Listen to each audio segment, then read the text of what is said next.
I'm going to read a pair of poems called Two Poems of Birth and Birds. They were written 6 months apart. The first one is called Blackbird, and that was written when my daughter was 3 months pregnant.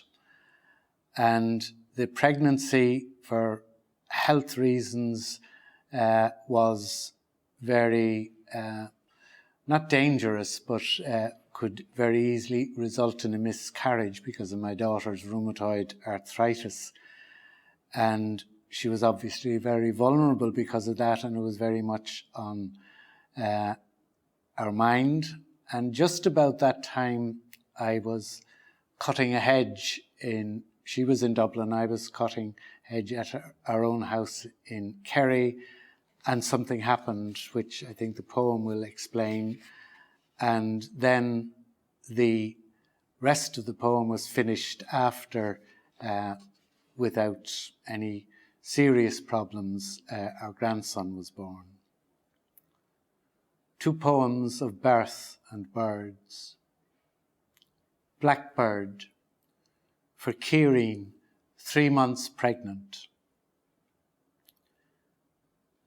The scissoring blades had come so close that I almost sliced the nest and its 3 speckled blue eggs, suddenly and brutally exposed, balanced on a few new shoots of the hedge I was cutting.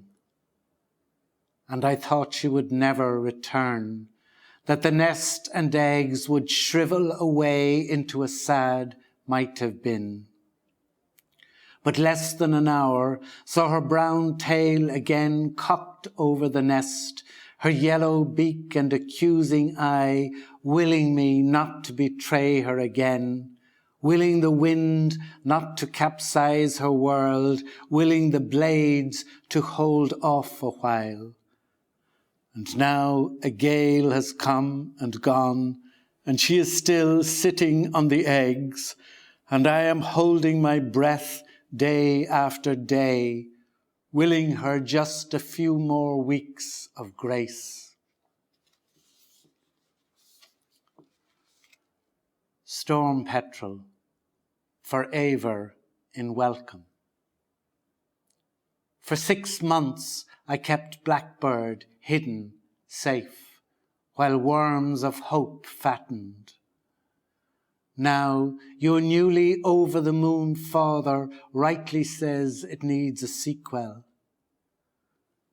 But I find a blackbird too ordinary, too banal, however sweet, to be correlative enough for your tiny momentousness.